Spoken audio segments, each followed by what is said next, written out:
Уважаемый господин председатель, еще раз приветствую вас на гостеприимной кыргызской земле. Для меня большая честь вручить вам высшую государственную награду Кыргызской Республики орден Манас первой степени. Он олицетворяет собой символы жизни неба, воду и солнца. И носит имя нашего великого героя, который объединил кыргызов. Вы внесли огромный личный вклад в укрепление и развитие всестороннего стратегического партнерства. Большое спасибо вам за постоянную поддержку Кыргызстана. Нам доставляет большое удовлетворение, что мы сегодня встречаем наших друзей из Китайской Народной Республики.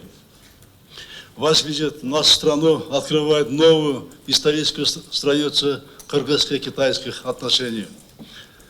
Уважаемые представители средств массовой информации, дамы и господа, сегодня нами были проведены весьма насыщенные и плодотворные переговоры. В атмосфере доверия, взаимопонимания состоялся конструктивный диалог. Мы обсудили широкий спектр актуальных вопросов кыргызско-китайского сотрудничества. У нас есть общая позиция в том, что Великий Шелковый путь связывает нас с незапамятных времен. Традиции дружбы и добрососедства, заложенные в древности между нашими народами, стали прочной основой современных кыргызско-китайских отношений всестороннего стратегического партнерства. В ходе переговоров отмечена важность наращивания сотрудничества по реализации крупных совместных проектов в различных сферах. Мы определили приоритетные направления, новые задачи и долгосрочные планы по углублению взаимовыгодных отношений во всех сферах взаимодействия. По всем вопросам стороны нашли друг друга полное взаимопонимание и уважение позиции партнера. Нами уделено большое внимание проектам, имеющим большую социальную значимость.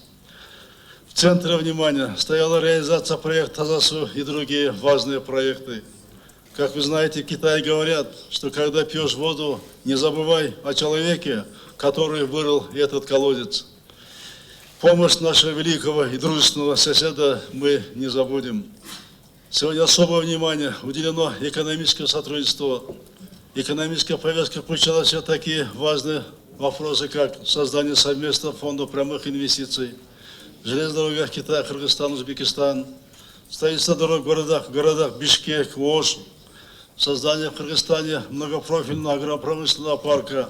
Сегодня по цифровизации нашей страны тоже мы получили утвердительный ответ.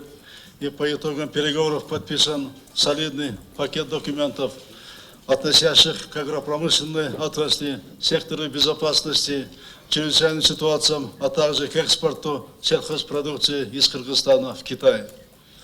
Заключены соглашения об инвестиционном сотрудничестве и об установлении побратимских связей между городами, областями и провинциями двух стран.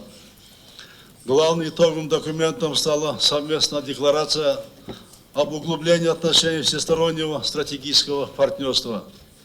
Подводя итоги переговоров, смело можно утверждать, что наши отношения вышли на качественно новый и весьма высокий уровень сотрудничества. Уважаемые дамы и господа, кыргызская страна активно поддерживает инициативу председателя Китайской Народной Республики господина Си Цзиньпина «Один пояс, один путь». Китайская Народная Республика является для Кыргызстана добрым соседом, верным другом, важным и надежным партнером.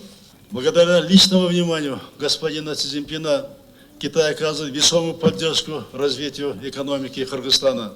Хотел бы поблагодарить китайскую сторону за ту громадную поддержку, которую Китай оказывает в виде грантов и технической помощи нашей стране. Это весьма ощутимая помощь для Кыргызстана. Уважаемые дамы и господа, в заключение хотел бы поблагодарить господина Си Цзиньпина за предметный, открытый и содержательный диалог. Благодарю за внимание.